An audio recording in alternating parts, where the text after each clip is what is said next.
Anti-Magic Academy. The 35th Test Platoon is set in a world where magic exists, but is strictly prohibited. The story follows Takeru Kusanagi, a young man who joins the 35th Test Platoon, a group of misfits and failures who are tasked with dealing with magical threats. Takeru is accompanied by a team of girls with unique abilities and personalities, and together they face dangerous missions and battles against powerful enemies.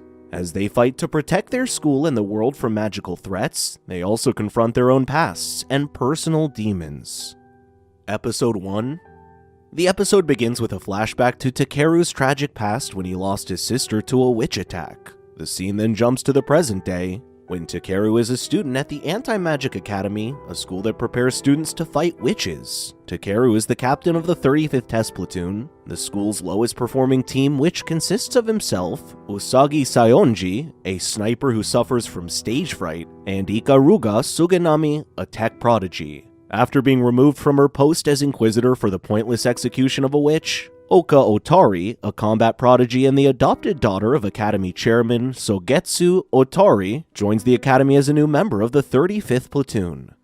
The 35th Platoon makes an attempt to acquire a magical artifact from underworld traders. Despite their separate abilities, their lack of efficient coordination leaves Takeru alone in the face of multiple attackers, while Usagi fires targets in the wrong building by accident.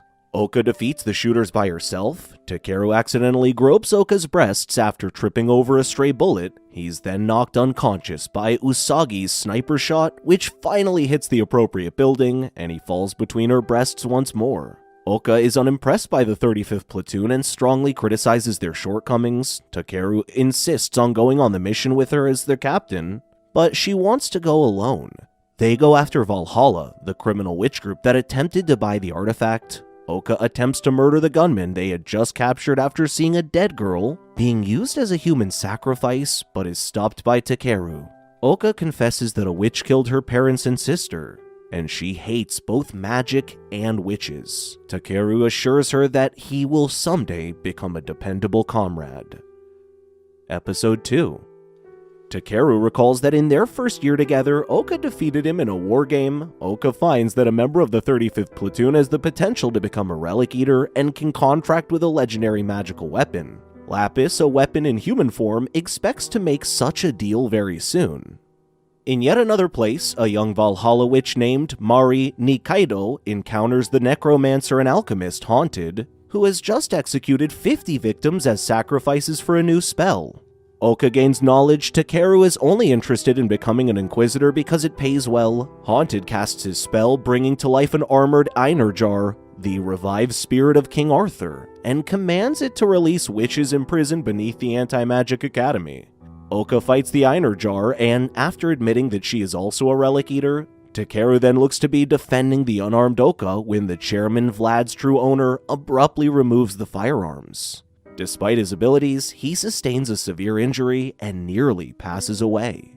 However, Lapis appears next to him and saves his life by striking a deal with him.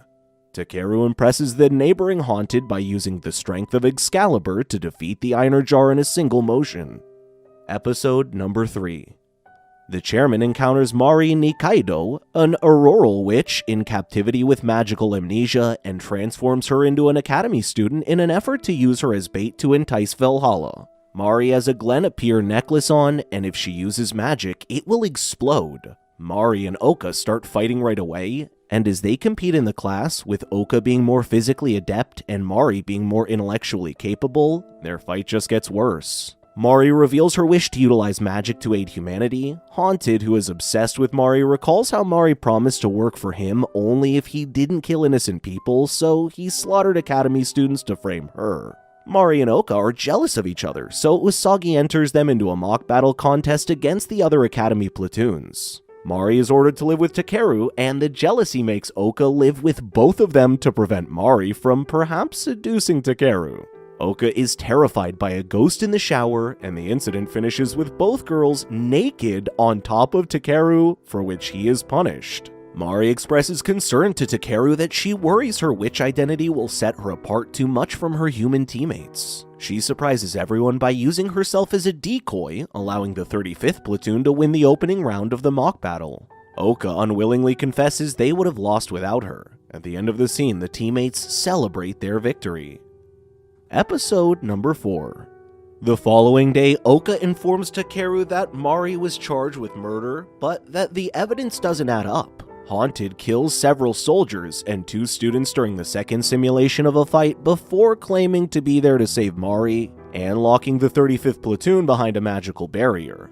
Haunted declares his desire to kill Mari and confesses his twisted love for her. However, Haunted, a better swordsman, stabs him in the chest, which Lapis is able to heal after. Ikaruga wakes up Usagi by mocking her huge breasts, despite the fact that one of her eyes is wounded.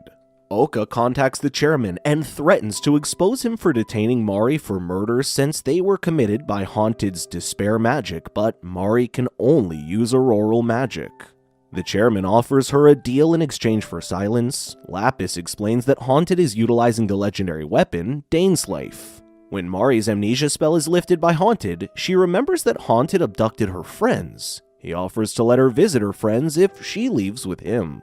Takeru fights Haunted. Mari angrily attempts to cast a spell on Haunted but fails. Suddenly, just as her necklace is ready to burst due to her use of magic, Oka confesses that this was a part of her agreement with the chairman, as Mari was not responsible for the murders. Usagi and Oka distract Haunted so Mari may perform a spell with incredible strength, but she fails again. Takeru uses his sword to cut down the Haunted after it was imbued with the magic.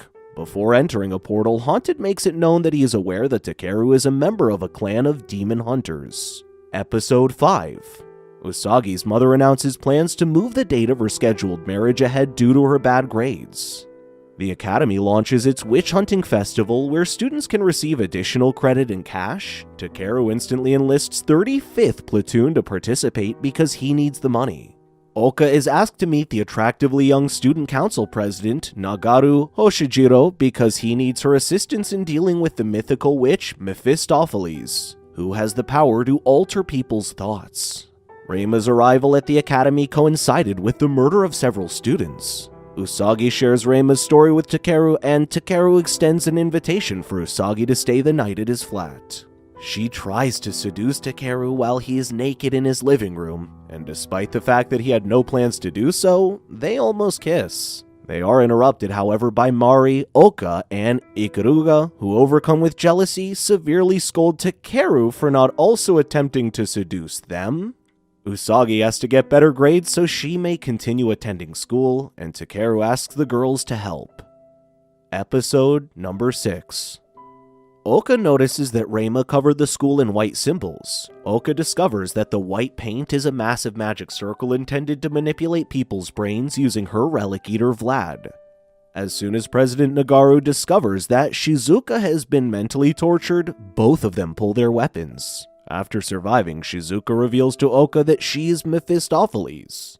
With Reima's assistance, she takes control of Oka, who then rapidly deactivates Mira's Gleipnir necklace, restoring her magical abilities.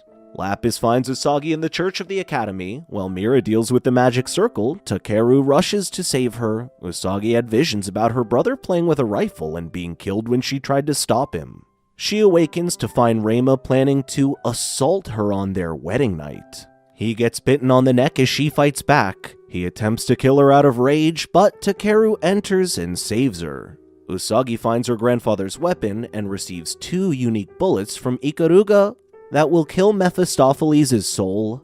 Mari almost got shot by Mephistopheles as she works on the spell, but Usagi stops her. Mephistopheles nearly shoots Mari again, but Takeru stops him. Mephistopheles shows that Vlad, the relic eater of Oka, can be called upon and controlled. As a result of the girl's rude personality traits which drive customers away, 35th Platoon's cosplay cafe later turns into a complete disaster. The chairman chooses to ask Ikaruga about her family after learning more about the Lost Matrix. Episode 7. Ikaruga learns about the Lost Matrix from the chairman, which is the last living dark elf cell that the alchemist company is near replicating in order to produce weapons. This is impossible according to Ikaruga, whose family genetically modified her to work for Alchemist, because the cell has been gone for a very long period. The chairman believes she is aware of the location of the cell. In another scene, Isuka Suginami, an alchemist trader who now works for Valhalla, chats with Haunted about her most recent failure to bring the Dark Elves back to life. Isuka receives psychic communication from her sister, Ikaruga. When Ikaruga enters the sewers, Takeru and the girls pursue him. Isaku is informed by Ikaruga that she has the cell, and will trade it to her in exchange for the right to watch all upcoming Dark Elf experiments. It is also revealed that Ikaruga took the cell before being executed by alchemists so she could carry out her own research in secret. Takeru and the girls lose track and are nearly murdered by the mafia. They save Ikaruga from mercenaries hired by Isuka, but Takeru and Ikaruga are separated from the group after the rescue. Takeru is injured and Ikaruga transports him to a neighboring safe house while warning her sister that she will destroy the cell if the 35th platoon is murdered. In the meantime, the chairman learns from the alchemist that they never approved research into resurrecting the Dark Elves. The chairman therefore concludes that the lab doing their research has gone rogue and is given 150 fresh dragoons to help completely destroy the lab. The chairman assembles every knight and witch hunter at his disposal and declares war on the rogue laboratory. Through flashbacks, it was revealed that when Ikaruga was a little child, she started to wonder what her mission in life was. As a result, she made a newborn wood elf, whom she named Canadia. Having come to the conclusion that she would be put to death for breeding a wood elf devoid of magical abilities, Ikaruga enlisted at Anti-Magic Academy, where they attempt by alchemists to collect the cell would be deemed a declaration of war against the Inquisitors. Episode number 8.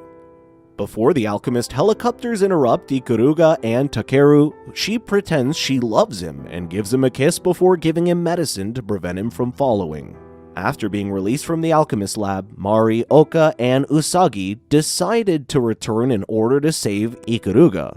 Before they can, the chairman stops them by sending his troops into battles, giving them weapons. When Takeru activates Lapis, the drug is removed from his blood, and his witch hunter armor and sword are put into action. Takeru fights his way past the alchemist-controlled dragoons. Oka joins Takeru while Usagi and Mari watch from a distance. Isuka admits inside the lab that the scientists changed her after Ikaruga left to make sure she wouldn't flee, as Ikaruga did by making her more focused and making her suffer pain whenever she felt an emotion.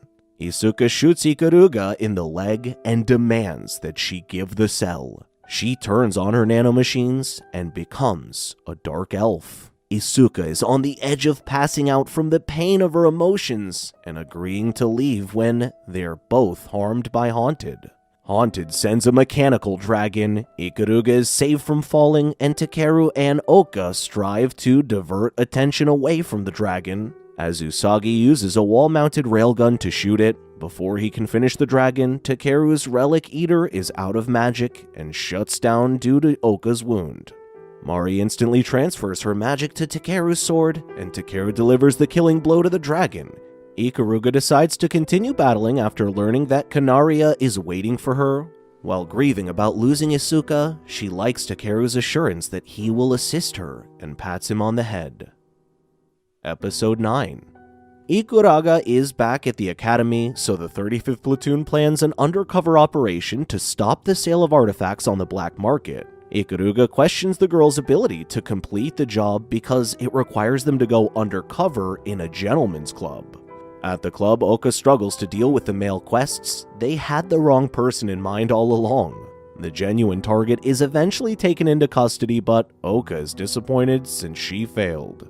It turns out that the magical ring that was seized is basically useless. Ikaruga says it may contain love magic, forcing the females to quarrel over who should test it. Resulting in it becoming stuck on Takeru's finger, the females get intoxicated since the ring actually includes a drunken spell. Usagi attempts to assault Takeru, and Mari sobs over Takeru's preference for large breasts while displaying her own. Ikaruga develops a strong romantic feeling towards Takeru before puking all over him. The 35th platoon head to the beach the following day to investigate. Their investigation fails and they end up playing beach games.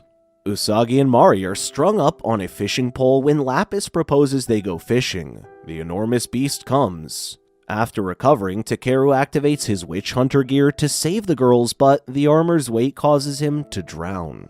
To help Takeru, Lapis transforms the blade into a fishing rod.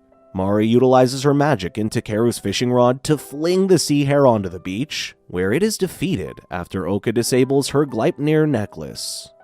Episode number 10. Takeru visits Kiseki, his younger sister, who is housed in a maximum security facility. She appreciates his visits, but is envious of Takeru. Takeru's upset that his sister is forced to wear chains, and is kept drugged at all times except when he visits. The chairman reveals since Kiseki possesses a demon body, her mental stability is typically improved by visits from her brother.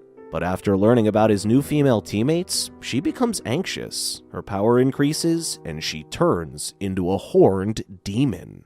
The 35th platoon follows a very dangerous wizard to his hiding place, but they are caught as Kiseki, who escaped prison and traced Takeru by his heartbeat. Takeru says that Kiseki killed many people as a child, but only because her strength drove her to. Despite this, Kiseki is a really kind person. Ikaruga explains that she probably has overflow syndrome. Mari wears a Gleipnir necklace to avoid this. Takeru sadly admits that handing her over to the Inquisitors is the best option. Oka advises him to spend an hour with his sister. The episode concludes with an upsetting request from Kiseki. Episode number 11.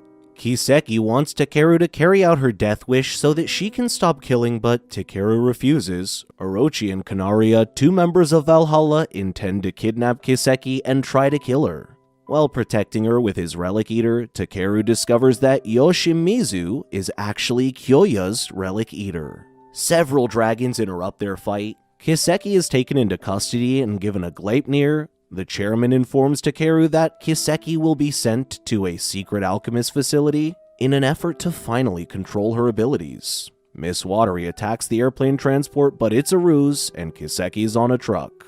Kyoya confesses his intention to kill Haunted and any other heretic he may find. Valhalla dragons attack the truck. In a flashback, Takeru learned from his father that, for generations, every daughter from their clan was born a demon and killed at birth, but that each generation produced stronger demon girls, until Kiseki was born fully immortal. She eventually made it out of the warehouse and murdered their father. Oka thanks Takeru for making her life easier while she was imprisoned. President Nagaru releases them and confesses that Valhalla attacked Kiseki. Everyone in the 35th platoon helps Takeru in escaping. Kyoya killed Kiseki because he was a heretic. When Takeru comes, he discovers that Kyoya has become insane due to his relic. After a brief battle, Takeru and Oka overcome Kyoya.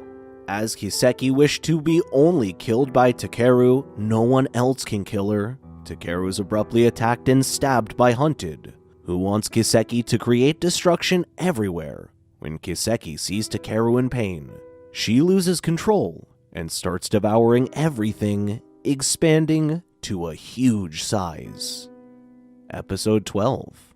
As she moves across the city, Kiseki continues to expand, consuming both structures and people. Alchemist Chairwoman stands alongside the chairman as they both observe.